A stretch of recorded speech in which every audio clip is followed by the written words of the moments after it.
Welcome to All Things Women's Health. I'm your host, Dr. Chris Stroud.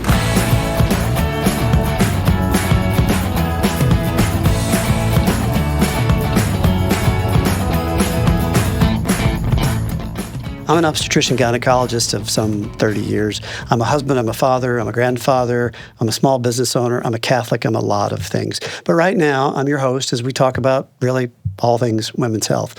Whether it's miscarriage to mammograms or menopause to menstrual problems, it doesn't matter. If it affects women and their health, it's on our agenda, and always from an authentically Christian Catholic perspective. Now, today's episode is about a journey. It's a patient story, as we've had on other episodes. And it's not just any patient and any journey, but I hope at the end of this episode, we've convinced you for the need to and the ability to plan for the unexpected. So today's couple that's joining me is Erin and Justin DeFields. And yes, Erin is a mother, and yes, she has a birth journey and a story to tell along with her husband. But she's also a health professional, and she's also, as astute viewers will know, one of the nurse midwives in our practice at FMCC. So Erin and Justin, welcome to All Things Women's Health. Thank you. Thanks. To begin, I simply can't believe you let me talk you into doing this. Oh, yeah. Maybe more appropriately, I can't believe we talked Justin into doing this, but not just every husband would be willing to come on video and talk about birth journeys. And it's probably fair to say, Justin, you're not in healthcare. You're an architect, and probably don't relish the idea of talking about healthcare details, but it's kind of you, because we always try to bring out, sort of husband's perspective in this, because often it gets overlooked. So thanks in advance for agreeing.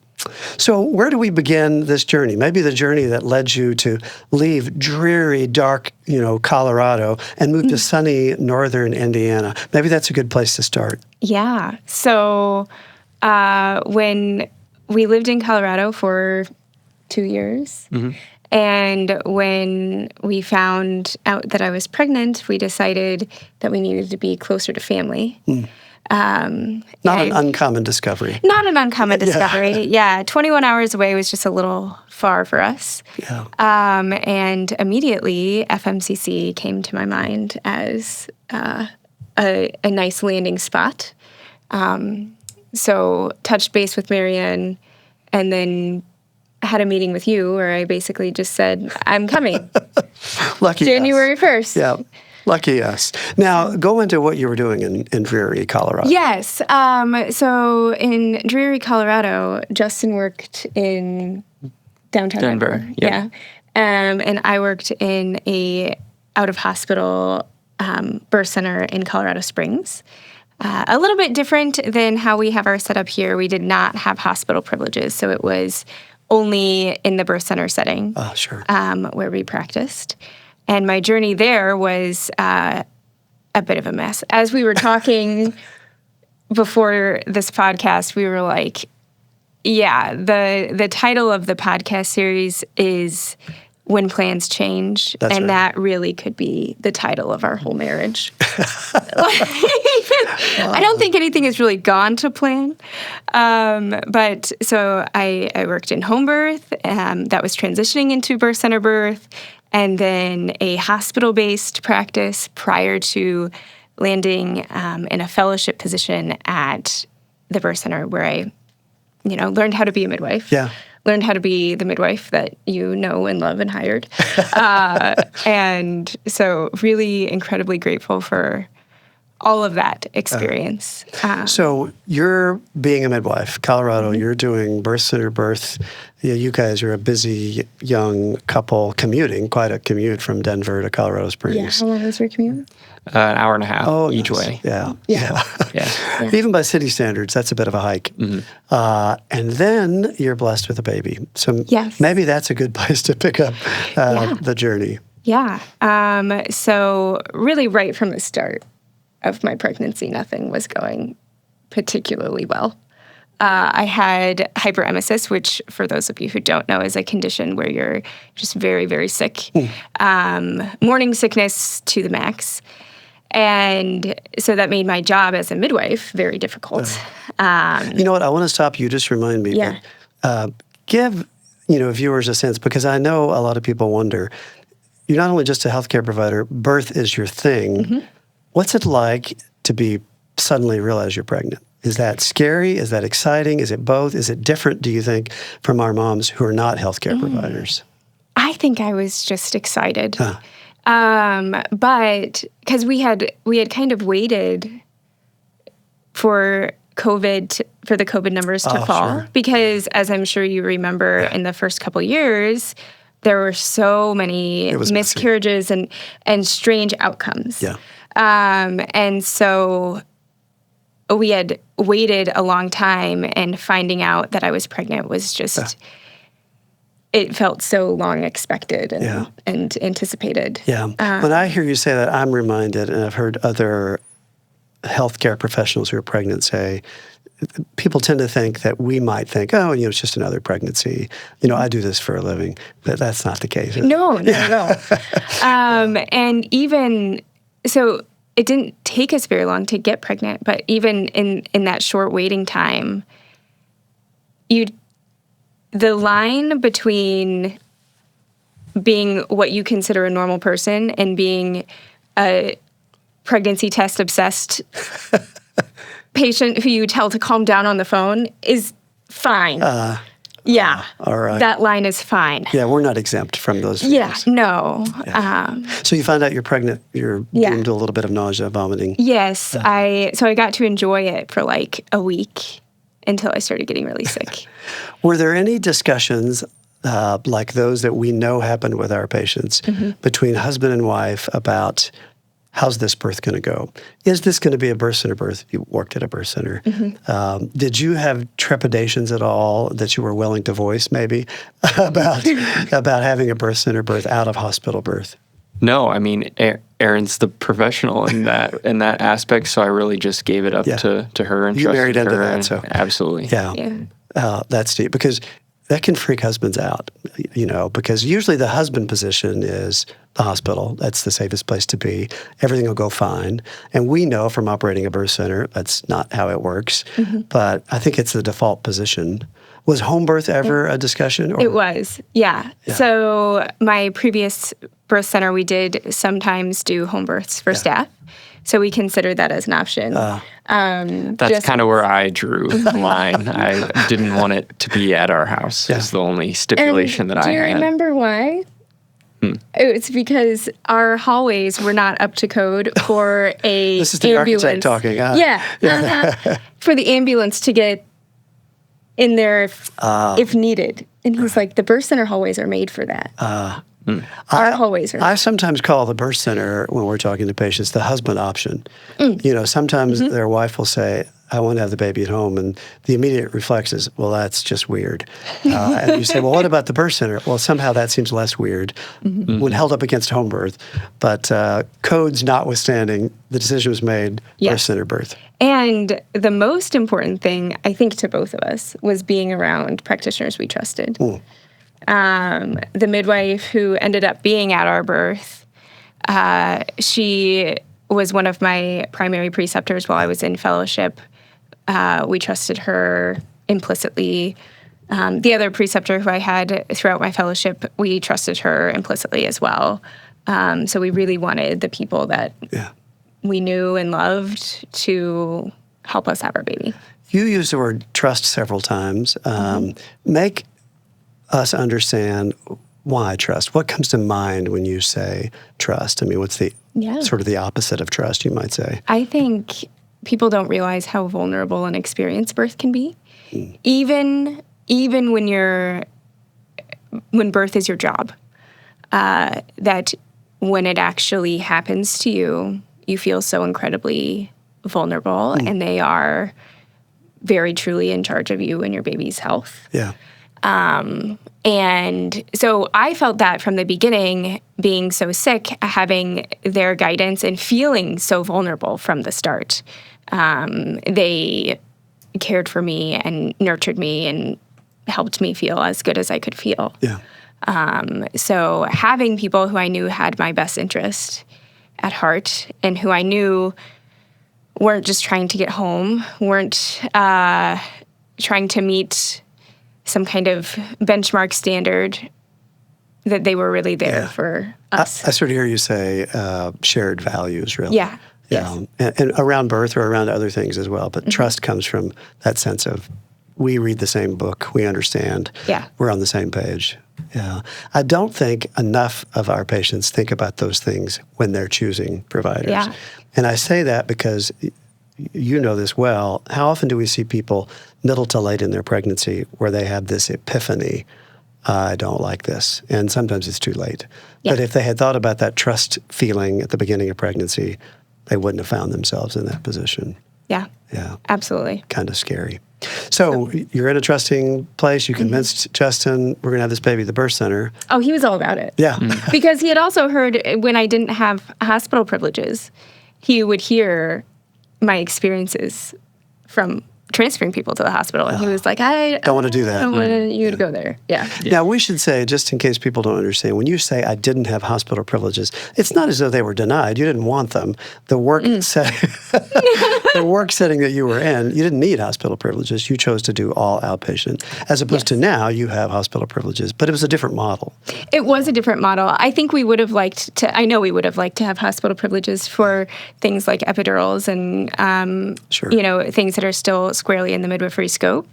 But actually where we were midwives, nurse midwives, who value natural birth, didn't go to the hospital, aren't really welcome in the hospital space, which is odd to think about. You think of Colorado and the women's health space in Colorado, and it's the narrative is all about women's rights, all about women's rights. Yeah.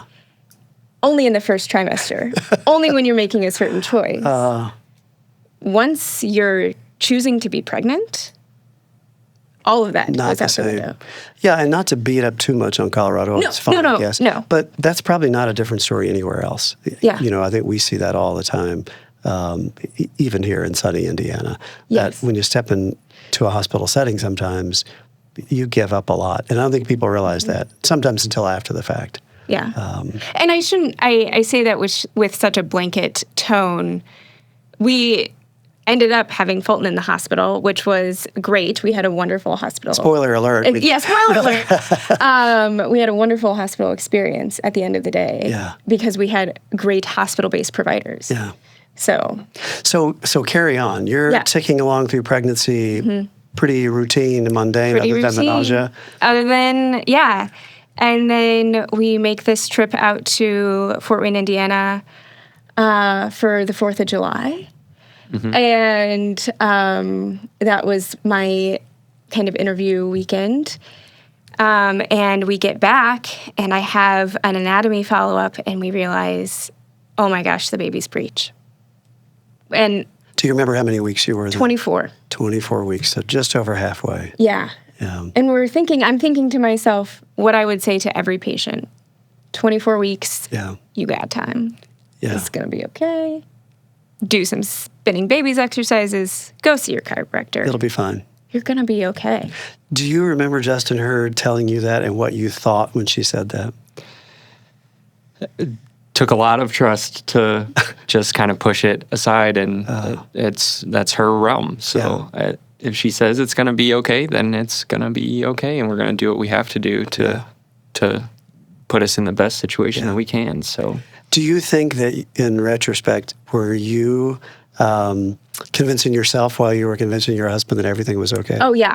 I was definitely like, okay, if I say it out loud enough that it's going to be okay, it's going to be okay, fine. Then it's going to be okay. That seems reasonable. But around 30 weeks, when the baby was still Breech, that's when the rubber hit the road a little bit, because I was like, okay, the head is heavier than the rest of the body. The baby really should be Vertex now. Yeah, and most are. 97% are going to be head down by then. Yeah. You were just in that 3.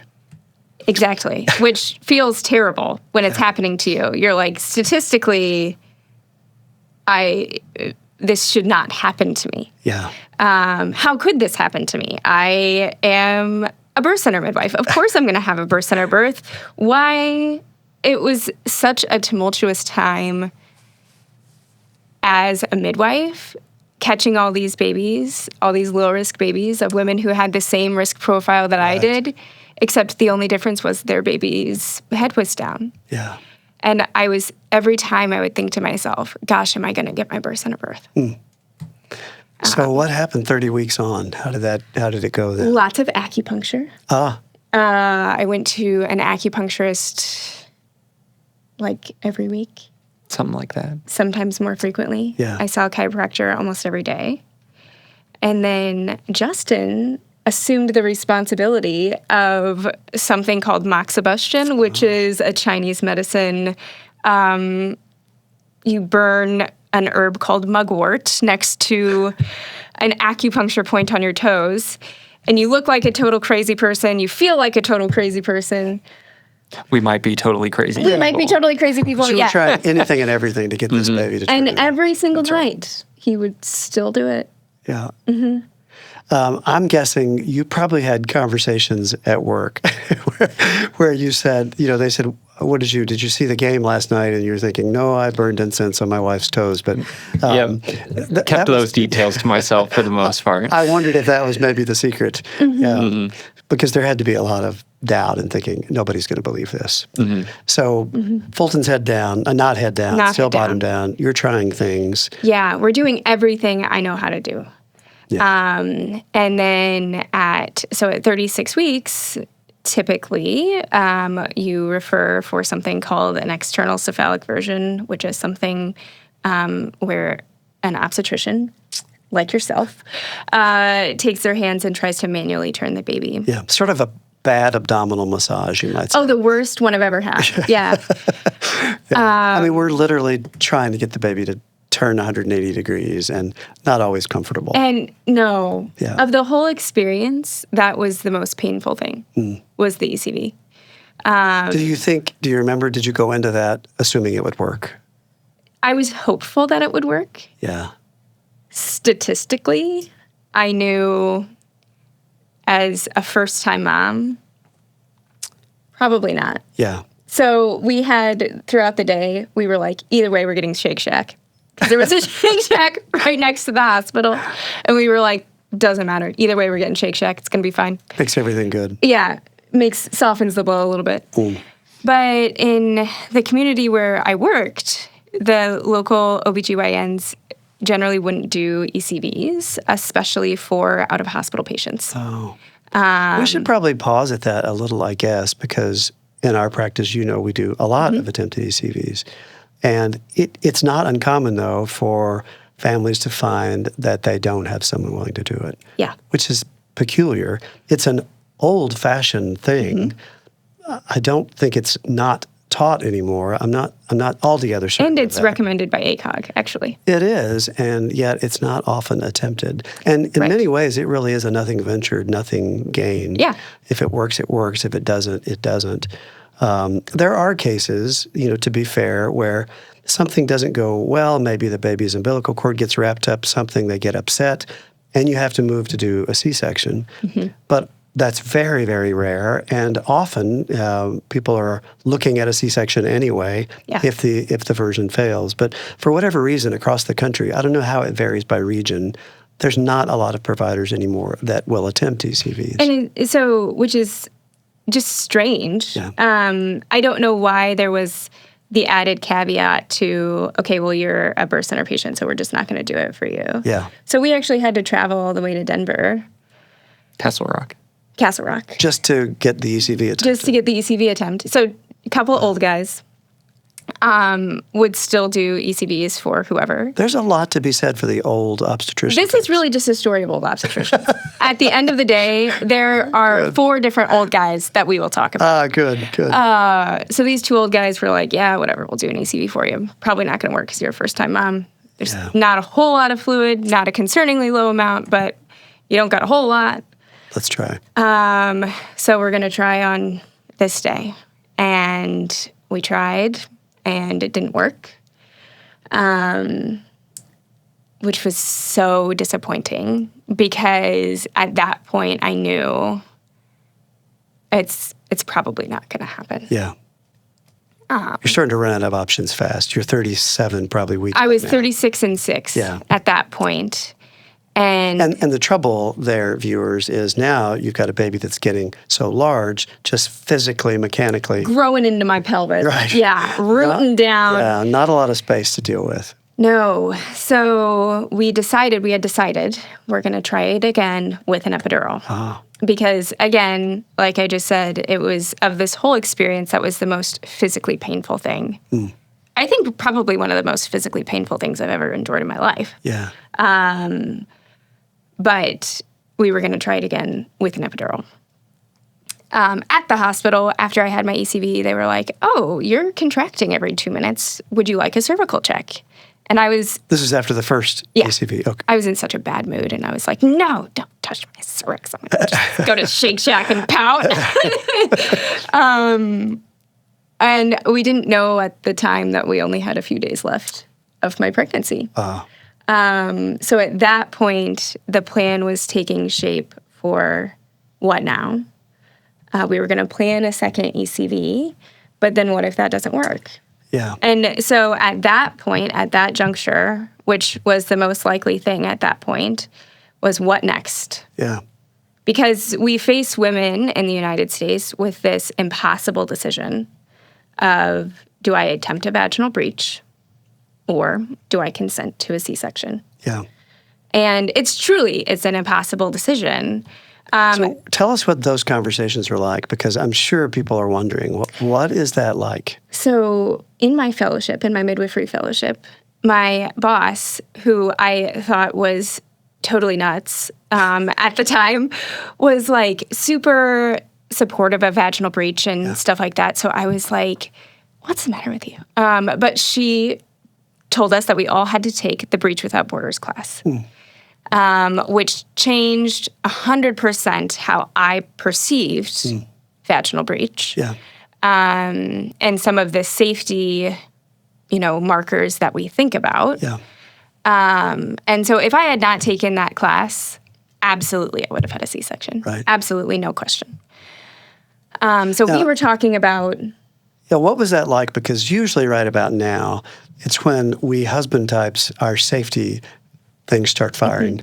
And maybe my wife has lost touch and she's convinced herself to do something unsafe. How do I get this out? Or what am I thinking? Or so what was that like? Well, for me, as long as there were other people other than just her saying that, hey, we can do this. You needed a validating opinion, sort of. Yeah. So once we were at that point where we've tried all these things and it's not working, what are our options? And like you said, I want the safest option for our son and for her. Did you find yourself ever thinking, I'll bet you didn't say because I know your wife, but did you ever find yourself thinking, why don't you just have a C-section? That's what everybody else does. I don't think I ever did. Wow, that's impressive. Just knowing that He's a good she has a specific vision for this birth, and I'm going to do everything I can to get us as close to that as we can, given our circumstances. So. I think a lot of viewers probably just grabbed the Kleenex, just at this part of the episode, because that is impressive. And it's not common because, let's face it, we are kind of wired for the safety thing. Go kill the bear. If there's a threat, whether we realize it or not, we want to go kill the threat. And usually in this birth scenario, the threat is our perception of safety. Yeah. So I'm going to do whatever it takes to be safe and protect my child and my wife. And then the perception, to use that important word, is we should just have a C-section. That's the safest thing, clearly. Yeah, but we were surrounded by a community of women who are really important in helping us make this decision. Wow. So, of course, there's my boss who forced me to take the class that I didn't want to take and ended up loving. And then we also had our doula who came to our house, and we just... after the failed ECV, and we just said, what do we do? Oh my gosh, what do we do? And she never told us, this is what you should do, whatever. I'm like, am I crazy for thinking of a vaginal breech? And she was the first person to kind of level with me and say, because she worked at the birth center that I worked at. She knew me well. She knew us well. And she challenged us to consider our family values, which include natural family planning, letting God plan our family. You ask us how many kids we're going to have, we don't know. So she was like, you have to think about long-term what's going to look best for your life. Yeah. And if having a C-section is the answer to that, that's okay. But you can never undo that. You can never undo a scar on your uterus. Right. So it's easy, even as a midwife who counsels women on long-term reproductive health, to be short-sighted and to think about the next 5 weeks. What am I going to do in the next 5 weeks? How am I going to get this baby in the bassinet? But really, in all things, we should be thinking about long-term risk. Yeah. I think it's interesting that you said that she said, think about this within the context of your family values. Yeah. I'm not sure we bring that up enough because you end up accidentally thinking about it within the context of what everybody else says without stopping to think, wait a second, you just articulated a lot of values. Wouldn't it make sense that we make this decision the same way we make those decisions? Right. But I'm not sure we encourage people enough to think that way. And at the end of the day, your birth choices should reflect your family values. Yeah. Putting your husband at the forefront. He's not getting shoved to the side in an operating room. Not that always happens. There can be family-centered cesarean. That's a thing that exists. But there were a few things that I thought about really specifically. And he's the math guy. I hate math. But from a mathematic perspective, these are the things that made sense to me. So a vaginal breech birth, you're taking this risk, hopefully, one time in your life. This is a one-time, this baby's breech, but your next baby, statistically, not very likely. Won't be. So I thought, okay, from a, death during birth perspective, there's a fourfold increase from pre-labor C-section versus vaginal breech in neonatal mortality. But when we think about absolute risk, it's 0.2% is the number, compared to 0.1% in vertex or head down vaginal birth. Now, this is an incredibly complicated but simple topic at the same time. So, and the math people, the math lovers probably they got it right away. But there's this massive increase, but it goes from incredibly tiny to slightly less incredibly tiny. Which, that's a big deal mathematically, but emotionally, that doesn't make sense. All you hear is, it's a fourfold increase. Yes. Yeah. That's hard to process with any degree of emotion because it really is just math. And you also think about, okay, but that 0.1% could be my baby. It's 100% if it's you. It's 100%. It 100% happens. It either happens or it doesn't. Yeah. And so then I thought about, okay, I had the C-section, subsequent pregnancies, what does it look like? And these are risks that after, again, the scar is permanent. So after that, you take this risk every pregnancy. 0.3% risk of accreta and 0.2% of uterine rupture and labor. Both potentially life-threatening conditions. Yes, for both me and the baby. Yeah. So that's kind of what drove our decision of, okay, yes, we take an increased risk with this baby. But if we don't take the increased risk with this baby, we increase my risk and future babies' risk. With every baby, yeah. Every single time. Yeah. And we say all this, but we didn't make the decision right away. We wanted to wait for the second ECV before we, sat down and made a decision. This is what we're going to do next. Yeah. And met the person who was going to do it. Yeah. And then, so I remember waking up at about 6 a.m. with abdominal pain.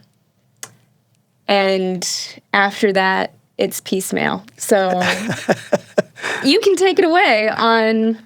Well, I remember waking up at 7:30 or so, and she's been struggling with her abdominal pain for an hour and a half at this point.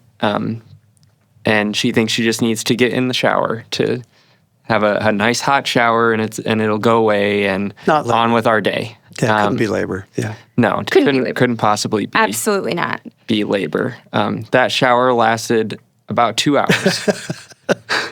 I was not in labor. The water was long cold at that point. She's banging on the walls in pain, and I'm doing my best to keep track with my little app of every time she's in pain, and it just keeps telling me, go to the hospital, go to the hospital, go to the hospital every time I'm taking. We like to say denial is not just a river in Egypt. Yeah. It's like, I just need to go to the bathroom. I'll be fine. I just need to. I thought I was wicked constipated. So we did that for another hour, and then Or two. Yeah. finally just said, we're going to get you in the car. We got to go somewhere. Yeah. And we didn't really have a plan at that point. So it was, we're going to the nearest hospital for a birth kind of situation. And come what may, because it was happening. We were in the throes. Yeah. I was at the point, some might call it transition, but I couldn't make choices anymore. I was 100% in the waves of the contractions. So we got into the car. I got her into the car, and we were going to go somewhere in Colorado Springs. Likely she would have had a C-section almost immediately when we went in. So I called her boss, her mentor on the way out the door, and said, "Hey, this is what we're staring down. This is where we're going." And she just asked me, "Is that what Erin wants?" And told her, "No, Erin wants to try to have this baby, but we don't have an option. We didn't quite get there yet." Yeah.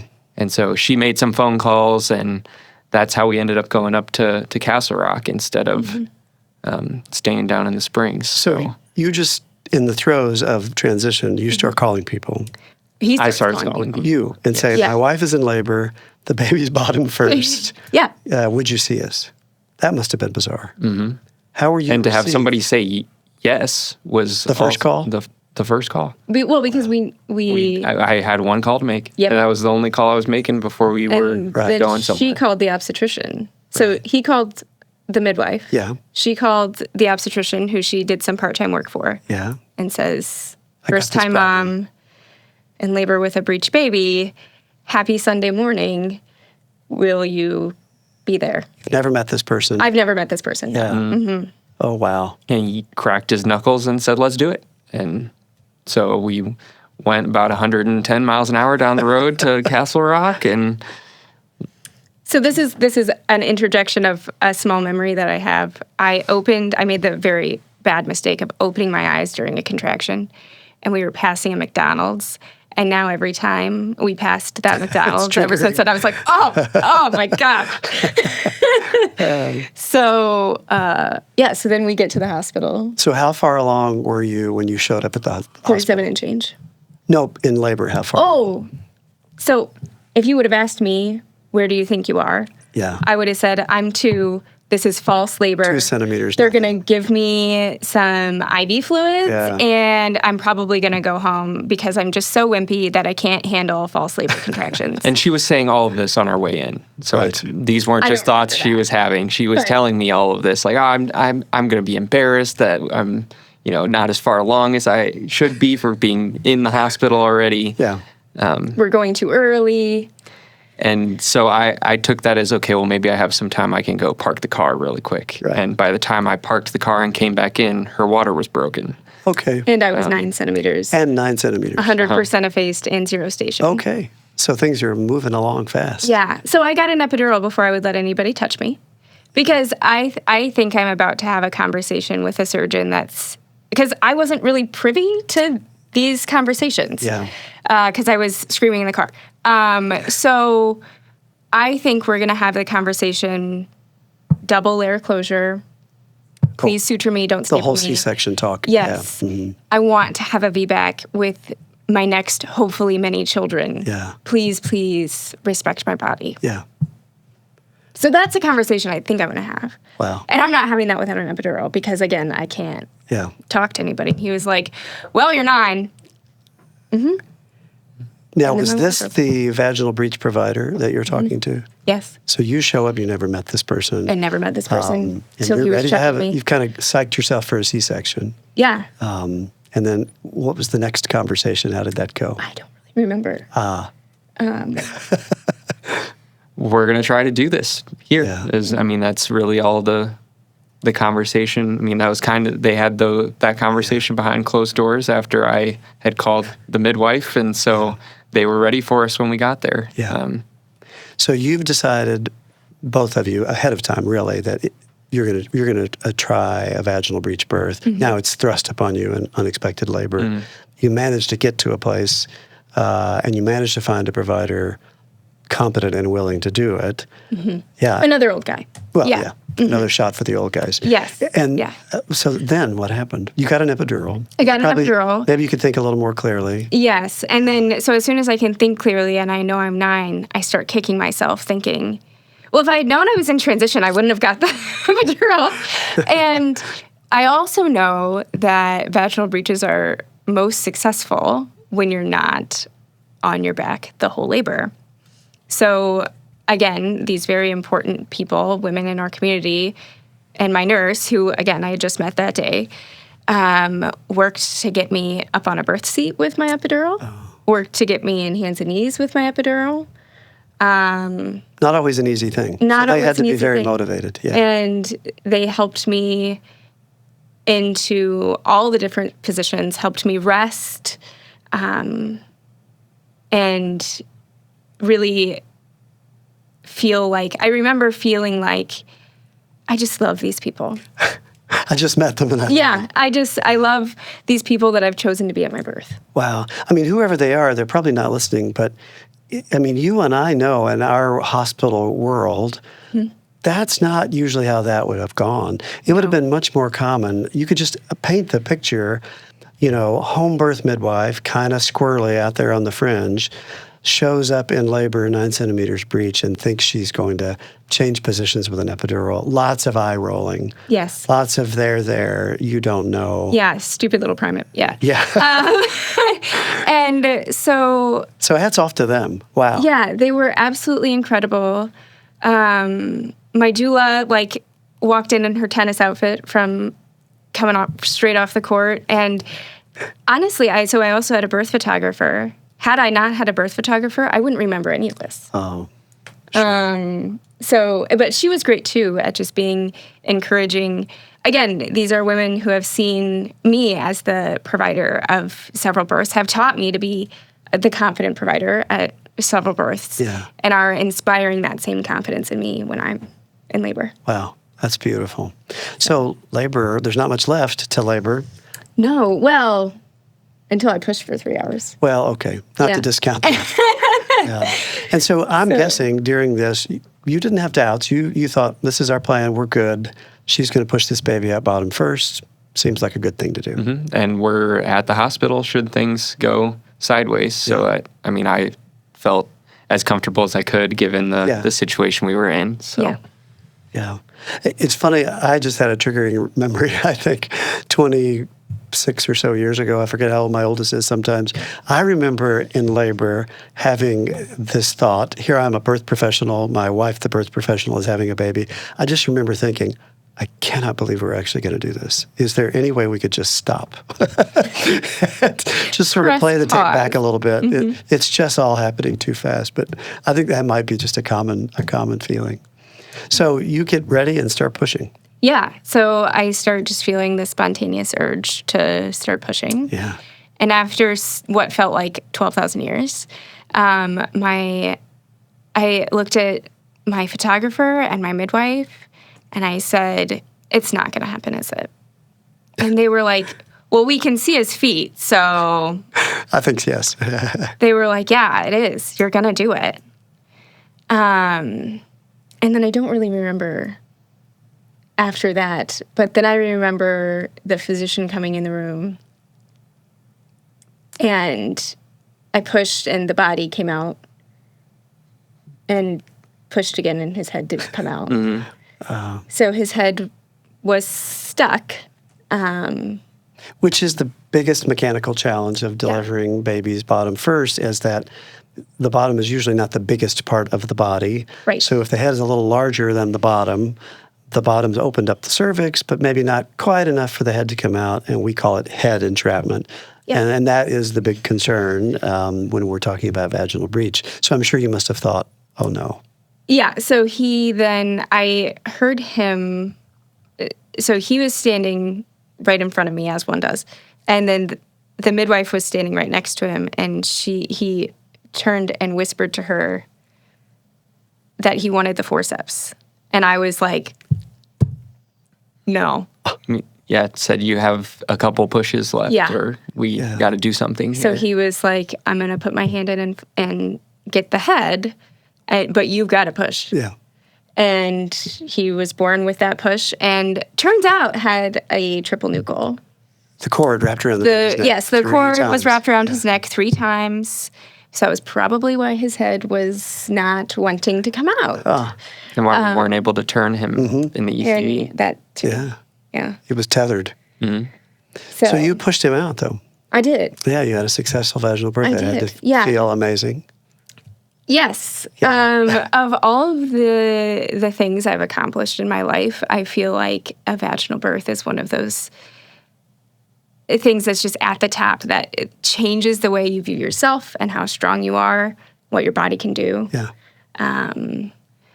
But after he was born, it quickly kind of shifts, because the birth was an incredible experience full of trust for our professionals and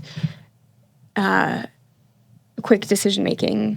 But then afterwards, it got really tough really quick. Yeah, this story's not over. No, Yeah. So unfortunately not. you think it is. You think it is. We've done it. Plot twist, Yeah. not so much. Plans change. Plans change, yes. Once Again. So, our son did have to be resuscitated. So he came out not wanting to behave properly, not breathing. his heart rate was good, but his breathing was not, as is seen in a lot of breech babies Yeah. born at altitude at 37 weeks. We kind of anticipated he's going to need a little help. But that's not really what happened. Right. There was an overcorrection that blew one of his lungs. Called a pneumothorax. Yeah. So he was intubated before his 1 minute APGAR. So before 1 minute of life, he still had a good heart rate, but the practitioner intubated him, and we don't know technically if that's what caused the pneumothorax, but then he had a pneumothorax. Which is where the lung collapses. And they have to put a tube in the chest to make the lung. They didn't. Oh, They nice. resolved it with a large bore needle. Another old guy came in to help the person who had intubated him and saved us a chest tube. So we were very grateful. Yeah, a tiny little chest tube, you might say. That's a Yes. needle. Yeah, Yeah. that's right. So they did that, but he had to spend some time in the NICU. Yeah, but he was taken away, and Justin went with him and kind of bore the brunt of the trauma of the resuscitation. Wow. Not an easy thing to watch. Easy for us to do because we do it every day, but we don't do it on our own children every day. Do you remember what that was like, what those feelings were? It was a lot. I mean, I fell on both my knees in the room and prayed the hardest I've ever prayed. Yeah. So. Yeah, I mean, talking about, triggering our safety, I'll kill the bear. There's a threat, I'll go kill the bear. Yeah, this one you can't because you're not in charge and helpless. And generally, I think it's fair to say we husband types aren't big fans of helpless. Yeah. we don't generally like that too much. Especially after everything we had been through. Yeah. And he's been this amazing advocate for me. I mean, I was ready to sign myself up for a C-section. Right. Like, just drive me down the street. Yeah. Let him cut me open. And so he's been this amazing advocate, and then this happens. Yeah, to have to watch that, that's got to be really tough. And then he has to come back and tell me about it. Not understanding what I just saw All the either. stuff, So Yeah.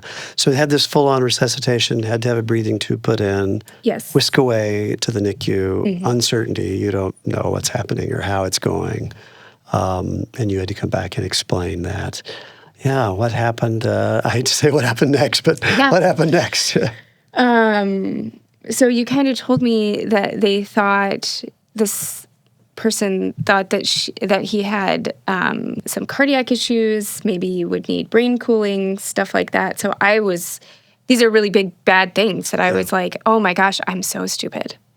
That feeling of like top of the world, I just had a vaginal breech, came crashing down of like, how stupid am I for having a vaginal breech with a baby with self-blame. Yeah, with all sure. of these abnormalities. What have I done?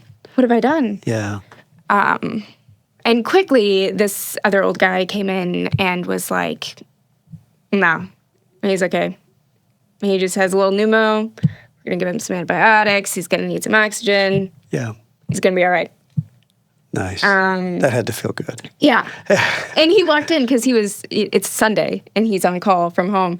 So he walks into our room and he was like, so sorry I'm in shorts. Because he was told it was this big bad thing. And he walks in and it's not quite as bad as he thought it was, which is good from a parenting perspective that you're like, I'm glad it wasn't worse than you thought it was going to be. So you got to be NICU parents. It's probably an episode on its own. Yeah, what it's like to sure be is. a NICU parent. How long did he stay in the NICU? A full week. Mm-hmm. Wow, had to be a long week. Very long week. Longest week of our lives. Yeah. Easy. And were there any touch and go moments, or did he just steadily get better and better? He did struggle. He had to get lights at one point. Yes, he had troubles with jaundice and bilirubin. But a lot of babies at altitude do. Oh. And he had a lot of bruising from the birth. So we weren't entirely surprised by that. But from an oxygen respiratory standpoint, he was extubated by the time, we forgot. He got airlifted to a hospital in Colorado Springs because they didn't have the NICU staff where we were. So you went from, I'm afraid my baby's going to die, to you're going to stick my baby in a helicopter. Yeah. And I can't go with you. And I can't go with you. Yeah. So I actually left her at the hospital and went and drove down to meet the helicopter at the hospital. And the reason you were able to do that is because I was still in our birth room with my doula, my photographer, and my midwife. Your whole support team, minus your husband. Yeah. Yeah. So in normal circumstances, you, I'm sure, would have never, ever left me. But because you knew I was in good hands, you felt like I can go. I can be with the baby. Yeah. So by the time I got down to the Springs, which was about 5 hours later, he was extubated. He was on a nasal cannula. Yeah, he didn't get airlifted because he got worse. Yeah. There was a Staffing issue. Practical challenge, nobody to care for him. Yeah. But I'm sure it didn't feel that way. No, it was just, it was so scary. Yeah.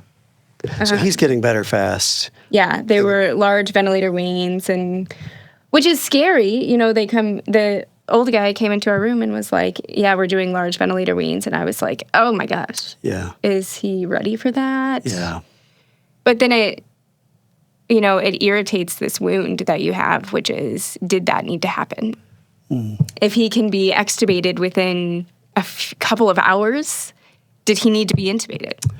To begin with. Yeah. Oh, so that sure. was the scratching wound that was just constantly being opened that whole week.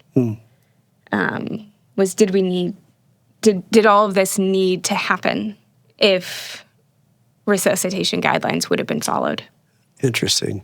You know, listening to you say that, the thing that comes to mind is, and I think we've seen this before, so someone has maybe not quite middle of the road mainstream ideas of how they want their birth to go, and then something goes wrongly, not because of those ideas, but then the whole system sort of wants to say, in a matter of speaking, shut up, lady, you should have listened to us all along. You should have had your C-section and shut up. Yeah. Yeah.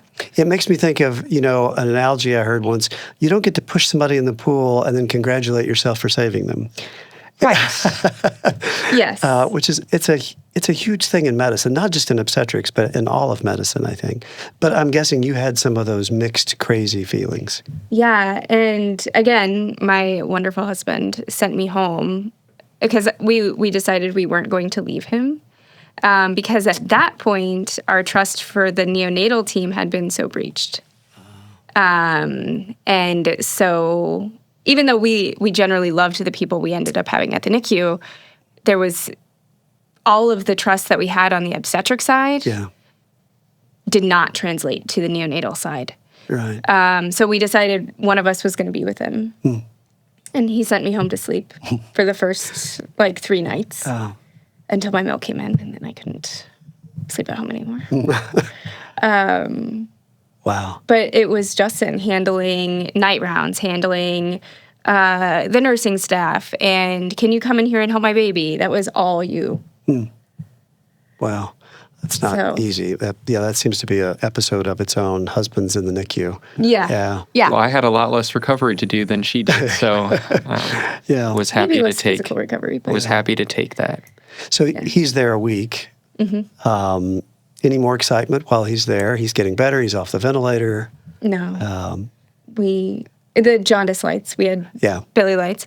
So breastfeeding was kind of tough because he had a feeding tube from the ventilator and then the oxygen needs, and they were worried about me breastfeeding him because he's going to get tired and stuff like that. And so luckily, I was able to start latching him around day 3 or 4. Yeah. Which helps when you got strep swab nipples all the way in the back of his throat. But our plan actually was never to exclusively breastfeed him. Interesting. My plan had always been, I don't think my mental health could take exclusive breastfeeding. I think we should do some kind of hybrid so that I can get some sleep. Oh, I see. But he was born in late 2022 when all the formula was being recalled. Oh, sure. So by the time we got home, the formula that he had gotten in the NICU had been recalled. Sure. So that plan was kaput. Once again, the plan was kaput. Well, and we tried to give him other formula too, and he just wouldn't drink it.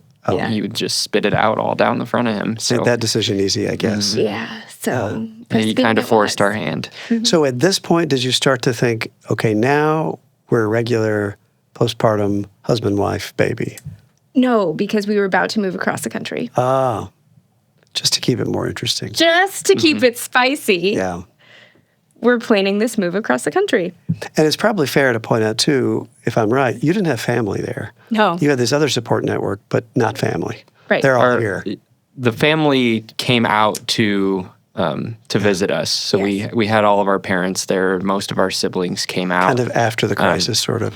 During. Right. So once we told them we were on our way to the hospital, they started making their travel plans. I see. And excited grandparents, first grandchild on both sides. Right. And then they got to sit at home while we were in the NICU for the whole week.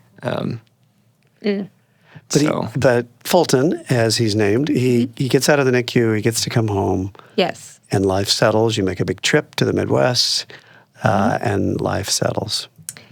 To an extent, yeah. Yeah. As much as life settles with a newborn for anyone. Yeah. So that's a fatiguing story to listen to. It is. It was a fatiguing story to live. Yeah. I was back to work a week after that. Yeah. Wow. Yeah. Yeah, that's impressive. And the tough thing was, he was every bit as exhausted as I was. Yeah. And he was taking shifts at night, taking care of me, taking care of stuff for the move, and also working full time. Yeah. So I feel like paternal leave and paternal postpartum health is just, we think maternal health is never talked about. It's not, but paternal is talked about even less. Yeah. So interesting. So, as you think back and about this crazy roller coaster ride, what are the takeaway lessons? You're talking to another pregnant first-time husband-wife. What do you teach them about all of this? What do you say to the husbands? Got to give it up. There's so much of it, especially as husbands, that we have no control over and have to be willing to let some of that go. Wow. Absolutely. That's not what I thought you were going to say, but I get it. Yeah, that's a good point. What else? I would just say be educated. Know what your values are and do everything in your power to protect those values. Because this is really your first experience as your new family. These are the first moments of your new family. Yeah. So whatever you want your family values to be, that should be reflected in your birth space. I'm sure people are dying to ask, but, what would you do differently? Which is another way to say, would you do it again? I ask myself that so frequently. How could you not? We would have planned a little bit sooner than we did. Yeah. I think Going it was a little into bit that of day, blissful. not having a plan set in stone. You didn't have as much time as you thought. Yeah. Yeah, we kind of had to make it up on the fly that morning. So Yeah. having the plan way earlier than you think you need it is, Sure. I would absolutely suggest it. Yeah. I would say, yes, I would do it again. But I would have invested a lot more in postpartum. Oh. I invested so much thought and education into the birth. And I'm glad I did because I confidently made this unpopular choice. Yeah. But then, I didn't even have pads at home when we went to the hospital. Right. Weren't ready for that part at Like- all. Yeah. Which, again, I'm a midwife. I should have known better. But postpartum took us for a ride. And I wish that I would have prepared a little bit better emotionally and that we would have prepared a little bit better in our marriage Yeah. to be parents instead of for a birth that's going to last a day. Yeah. So, in your work, you commonly encounter women who are trying to make decisions, and sometimes they're unpopular. How do you translate what you did and learned to trying to help women when they're in the midst of trying to make, maybe not breech versus C-section, Sure. maybe VBAC versus repeat C-section, maybe do I get an IV, do I not get an IV? Yeah. Do I get induced, do I not get induced? How do you think your conversations now are affected by what you had to go through? I think there's a little bit of a duality of my mindset that I have this is the protocol. You have to abide by the protocol. Just listen. And then there's this other voice in my head that's like, come on, vaginal breech, shut your mouth. She's trying to create a birth experience that she values. Yeah. And so I think what I really work hard to do now after becoming a mom is, and after experiencing this, is saying, okay, I understand this isn't what you want. I understand you might not want to be here. Your home birth transfer, your birth center transfer. Good example, yeah. I get it. You don't want to be here. I'm sorry that you have to be here. But these are the options. You can either choose this recommendation, and this is why we're making this recommendation, or you can choose a different, what. Yeah. You can choose to decline that. This is what declining looks like. Yeah. And when it's your baby, it feels a lot different than when you think about it as, oh, my birth experience. I want my birth experience to be X. But you want your baby to be healthy. Right. And you want your body to be healthy. Yeah. So I think sometimes we get trapped, maybe not we as the providers, but the family and the whole system gets trapped into saying, well, I want this birth experience. And for whatever reason medically, maybe that particular detail is not a possibility. Right. But you don't have to throw everything else out. Right. Yeah. Just because maybe you have to be induced, and that was not part of your plan. It doesn't mean it has to be a horrible, stuck on your back in labor, nasty experience. But I'm sure that's what people are thinking at the moment. If I give on this point, I've lost everything. And shame on us as providers if we don't make that more clear. But I know that happens in people's mind. And also surround yourself with people who you know love you. I've said it 1,000 times, but I had dreamed of this birth in this specific room at the birth center. And I didn't obviously have my birth in that specific room at the birth center, but I still felt loved and cared for the way I dreamed. Yeah. Which I would guess, I'm no psychological expert, but I think sometimes when people say, this is the experience I want, those are the words they're using, but they're really thinking of a much bigger, more global thing where Right. they don't realize that maybe the individual little details are not that important. It was Yeah. that big thing that was important. And you could get that big thing even if the little individual details change. Right. Yeah. I think it's this is the feeling that I want. Yeah. This is how I want to feel as I welcome my baby into the world. Yeah. You can still feel that way after a C-section. You can still feel that way after an induction. It doesn't all have to change. Yeah. Just because your plans change doesn't mean everything is Yeah. out the window. I heard a healthcare professional, I should probably put professional in quotations once, say about a patient of ours, well, people don't come into the hospital and demand certain ways to have their gallbladder taken out. Why should they come into the hospital and demand certain ways to have their baby come out? I know how I responded to that, probably less professionally than you would, but how do you speak to that? I guess mindset would be the right word.